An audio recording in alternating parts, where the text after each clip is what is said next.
I think for me, the dream and the text of this piece and the title of the show is very connected to poetry. And poetry is something that we understand as words, and the words that create visions. I think Pier Paolo's work for me is poetry in a physical sense, and I have an experience in front of his works that can be sort of a melting experience in the same way that I think the images that poetry creates give to me. So it's a very unusual kind of art because it's formal, but it creates an incredible amount of emotion through visual experience. I think for our part of the exhibition, what comes to mind for me is motion and water and fire. So the elements of existence that are at the base of all of our existence. And these things are never fixed. They're always changing, evolving, moving. And to have an art form that can, sit on your wall or freestand as a sculpture, but is continually changing and evolving, is a reflection on our own lives. So maybe that is the poetry in the work as well, but when I think about this room, I think about the most core elemental aspects of our existence coming to fruition in artworks. Well, for me, the works in this particular part of the exhibition are so appropriate for the space. We have the beautiful natural light, which is certainly emphasizing their deep colors and contrasts of white, grey, cream. And I think that the work directly behind me of salt and the freezing element dividing the piece in two is very, very effective and very, very powerful. The black salt is almost like a velour when you are standing in front of it.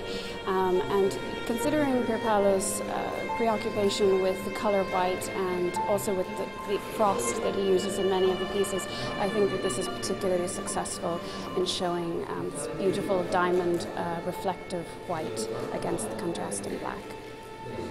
I think that the performance yesterday evening at the Vernissage also is a very, very good example of what Pier Paolo's work evokes and asks of us, which is something pensive and I certainly think something meditative. The piece, which is titled Donna Colonna, involves a figure of a woman slowly moving atop a very, very long garment.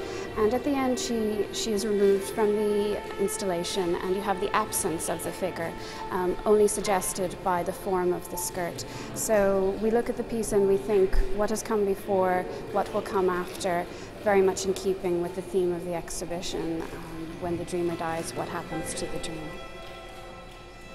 La sostanza del sogno è quella voce che ti insegue anche a livello diurno, è quella compagnia singolare che ti mormora nelle orecchie, è molto vicino alla poesia, che quando meno pensi e sei sulla metro senti uno scampanellio, la poesia ti raggiunge, ti colpisce.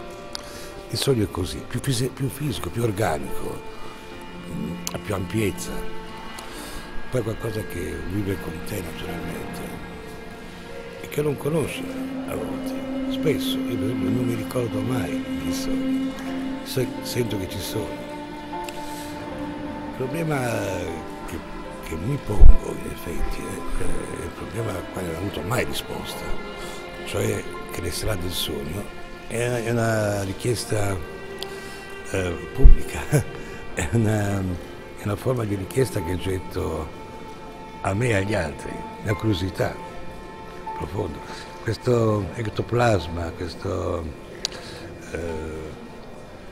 fisicissimo ectoplasma è portato dal sognatore o continua di per sé?